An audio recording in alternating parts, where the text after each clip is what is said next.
متعدد طبی مطالعوں میں سونے کی اہمیت پر اتفاق کیا گیا ہے اور نیند کی کمی اور زیادتی کے ہماری صحت اور برتاؤ پر اثرات کے حوالے سے واضح انکشافات کیے جا چکے ہیں۔ جوں انسان کی عمر بڑھتی ہے، اس کے ساتھ انسان کے لیے نیند کا ضروری دورانیہ بھی کم ہوتا چلا جاتا ہے۔ تاہم نیند کے حوالے سے بعض دلچسپ معلومات اور حقائق کو ہم بھول جاتے ہیں یا پھر ہم ان کے بارے میں جانتے ہی نہیں ہیں۔ آپ کی خدمت میں نیند اور سونے کے عمل کے بارے میں کچھ حقائق پیش کیے جا رہے ہیں جن کو ایک بین الاقوامی ادارے نیشنل سلیپ فاؤنڈیشن نے اپنی رپورٹ میں بیان کیا ہے۔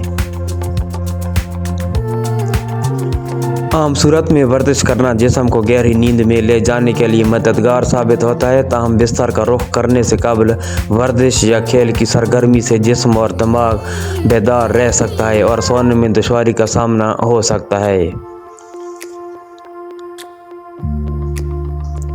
شریک حیات کی موت کے سبب تنہا زندگی گزارنے والے افراد کو دیگر انسانوں کے مقابلے میں نیند کے مسائل اور بے خوابی کا زیادہ سامنا کرنا پڑتا ہے۔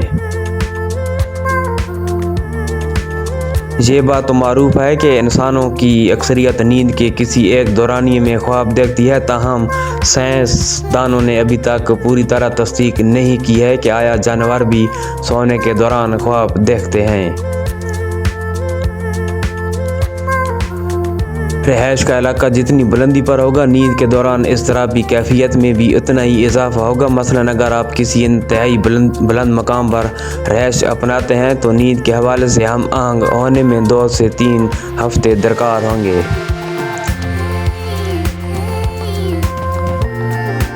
آپ نیند کے دوران پڑھائی اور سیکھنے کا عمل بھی کر سکتے ہیں۔ اگر آپ سونے سے قبل کسی مخصوص امتحان کے لیے متن کو دہرا رہے ہیں تو نیند کے دوران بھی آپ کا دماغ معلومات کا تجزیہ کرتا رہے گا اور اسی طرح کسی خاص نتائج تک بھی پہنچا جا سکتا ہے۔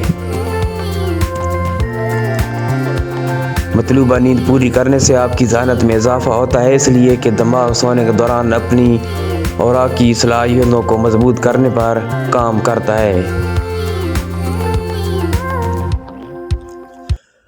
جو لوگ دن اور رات میں اوقات کار کی تبدیلی کے ساتھ کام کرتے ہیں، ان کے دیرینہ امراض کا شکار ہونے کے امکانات زیادہ ہوتے ہیں۔ ان میں امراض قلب اور معدے اور آنتوں کی بیماریاں شامل ہیں۔